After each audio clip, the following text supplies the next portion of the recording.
Istilah bakteri baru ketemu kurun ke-19. Nggak ada di zaman ulama klasik. Setelah ketemu mikroskop baru mereka bicara tentang bakteri.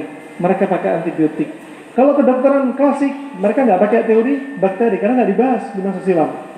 Jadi mereka pakai medianya. Contoh, antum lihat pada kasus COVID, siapa yang sering kena COVID?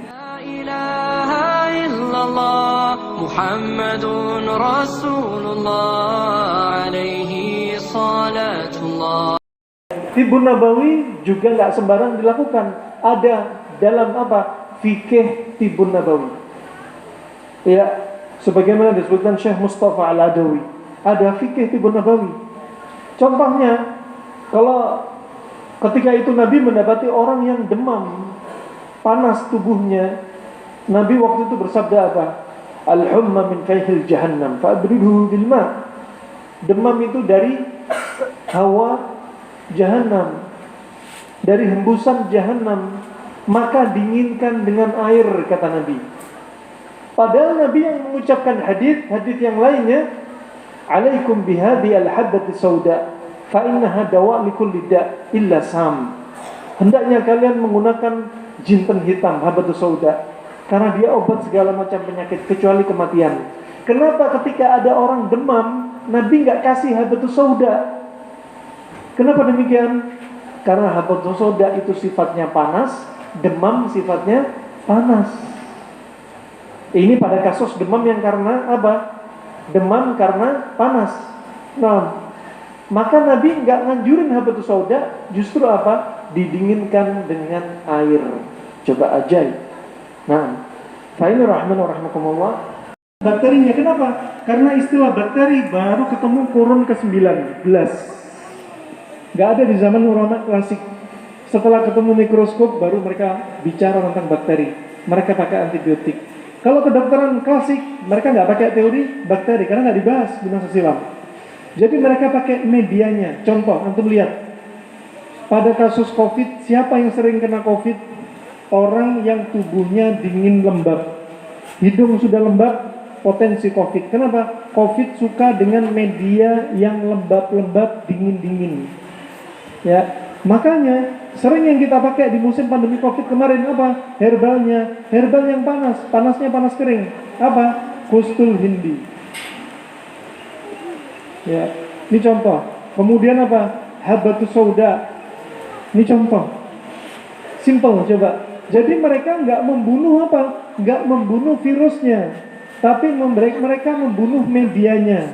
Orang yang tubuhnya dingin lembab, hidungnya dingin lembab, akan mudah dihinggapi virus seperti COVID. Apalagi kalau tenggorokan lembab, paru-paru lembab juga kena. Ya, makanya kustul hindi yang sifatnya panas adalah untuk menetralkan atau menghancurkan, ya, menghancurkan apa? Media yang dingin lembab. Kalau medianya sudah sirna, maka virus bakterinya nggak akan tinggal di media tersebut, juga akan ikut mati. Coba ajib. Ya, simple banget. Makanya kita apa? Jadi orang muslim harus selalu ingat apa? Fa'tabiru ya ulil absar la'allakum turhamun. Selalu ambil pelajaran. Di musim pandemi COVID kemarin hampir 2 tahun, kita harus ambil pelajaran. Dari sisi akidah, dari sisi fikih, dari sisi pengobatan, kita ambil faedah. Dari sisi akidah, berapa banyak orang yang mencela takdir, ya, kemudian berapa banyak orang yang berbuat syirik, ya, kemudian dari sisi fikih, berapa banyak orang apa? Man ihtakara fi syai'in fahuwa khati', kata Nabi.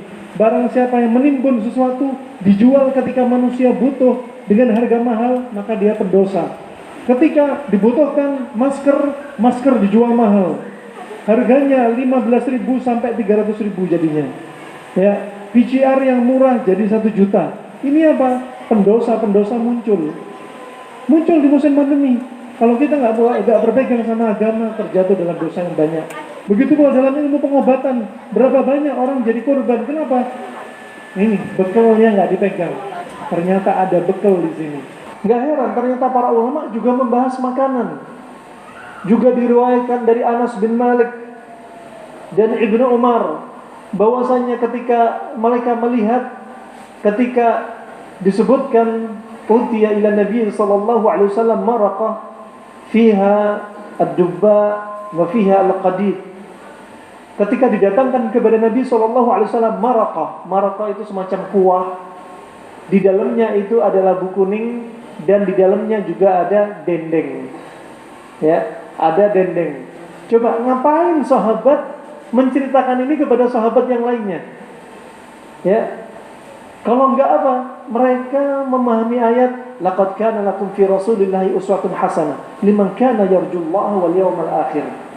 Dan benar pada diri Rasulullah, ya, itu ada contoh uswah hasanah. Ya, termasuk uswah contoh dalam perkara akhirat juga perkara dunia. Ya, mereka melihat apa yang Nabi makan pasti ada hikmahnya.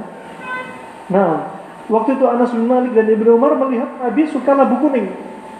Dan Nabi suka menjilat apa yang ada di tangannya dan membersihkan apa yang ada di piringnya dari labu kuning, dibersihkan, enggak disisakan sama sekali.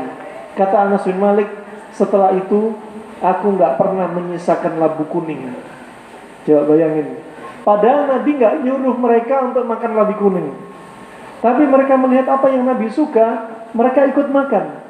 Ini termasuk sunnah jibiliyah. Sunnah jibiliyah. Nah, barakallahu fikum. Begitu pula hadis yang lainnya dari Jabir bin Abdullah.